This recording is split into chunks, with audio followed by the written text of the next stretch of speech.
Good afternoon, and welcome to One Body, Many Members, a journey for Christians across race, culture, and class. I'm Judith Roberts, and I am the Program Director for Racial Justice Ministries, and I'm part of the Ethnic Specific and Multicultural Ministries team. We have been using this particular tool as a team to encourage our congregations to think about their vision and to equip them with tools to consider becoming truly multicultural and diverse congregations. This is not a new tool, but it has been revamped. The original authors of this resource, Rosemary Dyson, Joyce Caldwell, and Lily Wu, were the first to create this particular resource. And unfortunately, our current platform did not support the interactive sites included in this resource. And so we have recreated an opportunity for anyone to download the resources and visit the lca.org website to learn more and to view the resource. So One Body, Many Members, it is a faith-based journey. As we know, every Christian is meant to travel beyond our own selves and beyond our own four walls. And learning is the first step in that journey. And the vision and the goal is to truly become an authentic multicultural church. What's included? This 3-part series is broken and divided into part 1, which is one body, similar members. So how do we within our own congregations see ourselves as one body? We're open to doing story sharing about our own church history. When was our congregation planted or started? What was happening in the world when I joined my local congregation? How well do I know the other members in my own congregation? Part 2 is meeting my neighbor again for the first time. How many times have we traveled through our own communities and really taken the pulse of what is happening currently in our own neighborhoods? What is the racial and ethnic composition of the neighbors who may be in very close proximity to our own communities of faith, but may not be active members or connected to our congregations? And then lastly, one body, many members. So what happens when we truly want to live into becoming a multicultural, inclusive, worshiping community? And how do we talk about issues of power and privilege as they show up? How will we design worship? That part of the resource will help us explore those questions and to think through the vision and expectations that we may have in becoming a truly multicultural denomination.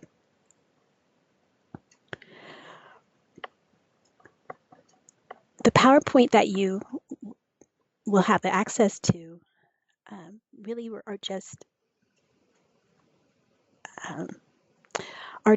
slides that I use when I've introduced this particular resource. And you don't have to use the slides in any particular order. You can certainly add information to the slides to fit your own context. I like to do a guidelines for sharing as part of the context for me because we will be doing some storytelling and story sharing opportunities. And so I think just to set the stage, it's important just to kind of give some instruction of how we will listen and be respectful of one another, how we will participate and be open to share and grow. So I like to always set the stage by lifting up that this is about sharing our stories and that we're all at different places when it comes to talking about our own journeys across race or ethnicity or culture or class. And then that we will be open to share, step up, and to offer our experiences and also to try on some new behaviors and new ways of listening. And then lastly, it's about respecting confidentiality. Anytime a story is offered to us, it's exactly that, an offering. And it is not ours to own or control or to keep, but it's certainly important to take away what we have learned as individuals. So it's important to just maybe emphasize, this is what I heard or this is what I learned, but also respecting the power of another person's story. And it's not ours to share without their permission. So leadership readiness for any congregation that would like to use this as a toolkit is so key. It's one of the first phases, one of the first places for leaders to begin to think about, and especially getting support from church council is one of the very key essential pieces of doing this work together. So bringing this to church council and asking them to support your congregation's journey and inviting them to possibly participate as your core leadership group. Your core leadership group also should be diverse, and that diversity should reflect age, gender, racial, ethnic background, ability. Think of diversity and the diversity within your congregation and make sure that that core group reflects it. Next, meeting regularly, having a meal together, really just getting to know one another. The core group is encouraged to pray and worship and really spend time as those who will shepherd this work and move it forward. So as I shared, the PowerPoint that I'm introducing to you today comes from all of the PDF documents that are included in the One Body, Many Members resource. Since we will focus only on part 1 for today's webinar, I will just kind of tease out or share different tools and resources that are lifted up in the part 1 series. So what I have done is I have taken a few questions that appeared in this particular resource. One Body, Similar Members, Beginning Conversations for Discussion. Who's beyond the maps we see? This can just be a great conversation starter, just to have everyone sitting around the congregation to begin to think about this as a true journey that we will be out and about and going beyond our own four walls, and to have them reflect on their own personal experiences and thinking about travel, moving, literally or figuratively, and moving from your own racial or ethnic communities. What was familiar for you, and what thoughts and feelings went through your mind as you did that travel? It's also an opportunity to think about traditions from different cultures and how do we do celebrations and what's so significant about it. So this is just a starter conversation to just kind of prime the pump and have folks begin to think about moving beyond their own four walls and really looking at the map of their community as an opportunity for exploration. The second resource is a PDF file called What's in Your Bowl? And this is a storytelling tool that helps us think about how we were shaped. And we think about fish, we're all like fish in water, that we're surrounded by our cultures. We may not see it, we may not always recognize and feel it, but we truly have been shaped in our own identity. So this is a visual worksheet that encourages participants to do storytelling by, first of all, defining who they are when they think about their racial or ethnic background or own culture in whatever way they choose to define it. Who are the people inside of that bowl that helped shape them? What were their values? What was that community like? Was it family?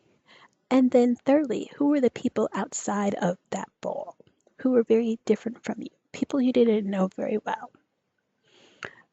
So these are the three questions that go with that particular resource. Describe your culture, who are your people, and who are people on the outside. This activity includes instructions that encourage each participant to work on their own bowl first, taking 2 to 3 minutes to first of all think about and describe who they were or who were the people that shaped their own identity, and then who are the people outside of their own bowls, their own communities, and how they feel about them. So after each individual has had a chance to do their own story bowl or what's in your bowl activity sheet, individuals are encouraged to find another partner in the room and to do a pairing and sharing. And hopefully it's someone that they may not know very well or they're meeting for the first time. But the goal is to do 2 to 3 minutes per person and do our own story sharing. And it's always exciting when people begin to draw from that story and think about similarities in their experiences, or maybe think about the differences in how they were shaped in their own story, in their own culture, within their own communities.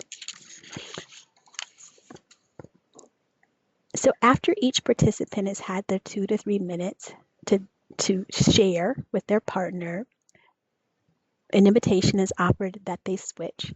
So their other partner is able to also have a chance to offer their story. I typically follow this with a large group reflection to kind of debrief. Teams or pairs are encouraged to share what it felt like to be listened to or to remember those experiences. We look for those connections in the stories. And even in groups where there may appear homogeneity, that's not necessarily true. When individuals have an opportunity to think about their own racial, ethnic, or cultural backgrounds, thinking about how class influenced their story, as well as the communities that were outside. So doing this large group reflection allows that space to kind of process and share those stories. And also, here's an opportunity to think about, what did you learn about yourself or others?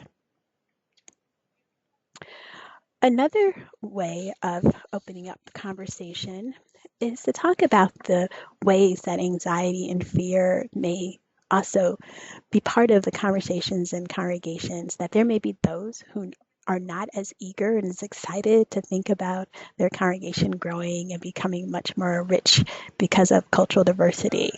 And so having a space to talk about those ways that we may disagree or ways that there may be anxiety or discomfort puts it out on the front table, puts it out in front of everyone so we can all face it together.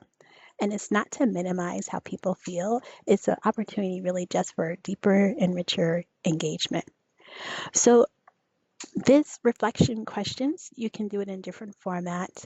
I have taken 1 or 2 questions off of this particular PowerPoint slide, and with big newsprint paper, I just scribe whatever comes to mind. And it may not necessarily be how a certain individual is feeling, but it's the opportunity to name those fears or challenges. And if you have time, and based on how much time you would like to stay on these reflection questions, you may be able to get through all 4.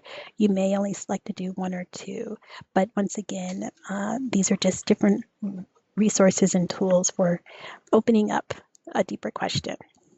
And so if we're going to talk about fear and anxiety and what could be getting in the way, we also need to think about the possibilities of brainstorming and doing something new. So alongside doing the fear conversation and really opening that up, this is all this large group processing, I also like to invite participants to do a brainstorming of possibilities. And let's try to fill in the entire sheet when we start to re-envision our community. So we may open the conversation up with the question on this PowerPoint slide that says, doing something different now would ... And just let the participants begin to use their own imagination and to think about the different ways that they can be creative and re-envisioning church. Bible study. Scripture Bible study is also included in each segment. There are multiple Bible study opportunities and stories to use. This particular one is the story from Acts, and this is the story of Pentecost. And there are discussion questions that are included with doing the Bible study. So there's a reflection opportunity after reading the scripture that we can do once again in large groups, and asking participants to think about different phrases or images that would stand out for them from the text. or to begin to think about what is God inviting them to do, or to be challenged through by hearing this particular passage.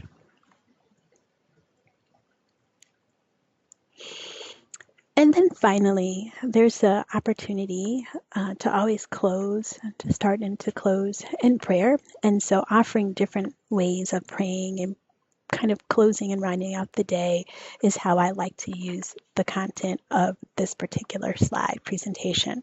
So the slides that I shared with you, as I mentioned, I've just basically use the resources that are currently available online, and I would invite you to scroll through and see the variety of different activities and questions and Bible studies that can be selected, and you get to design your own presentation. This particular one is used to just basically introduce and kind of open up congregations to think about using the One Body, Many Members resource. It is downloadable. There is no fee for service to access it. Once you download your PDFs, you can make as many copies as you need. You can take the PowerPoint presentation that I'm going to offer today, and you can tweak it and make it your own and add in different slides. One thing that I've encouraged is to think about the demographics, the racial and ethnic demographics within each synod.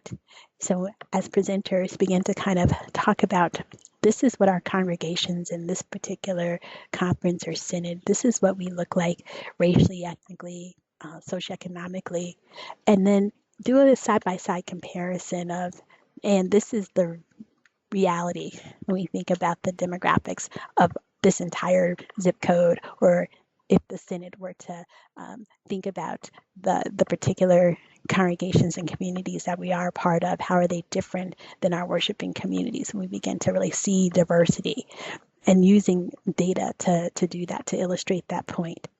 So we will make the slides that you see today available and accessible for your own use. So you can take them back and tweak them and add and do whatever you like to edit and do whatever you would like to do. In addition to that, the webinar, all the presentation that I've done this afternoon is recorded, so we can also offer that in addition to having the PowerPoint presentation slides. So once again, this is the first of a 3-part series, and it's really just an opportunity to have some other tools that are already prepared that individuals can take back to their own congregations, or to do conference presentations, or even do workshops at Synod Assembly. So I thank you so much for being part of today's journey, and look forward to our next webinar series, where we will begin to think about meeting our neighbors again for the first time. One Body, Many Members, A Journey for Christians Across Race, Class, and Culture, Part 2. Thank you so much.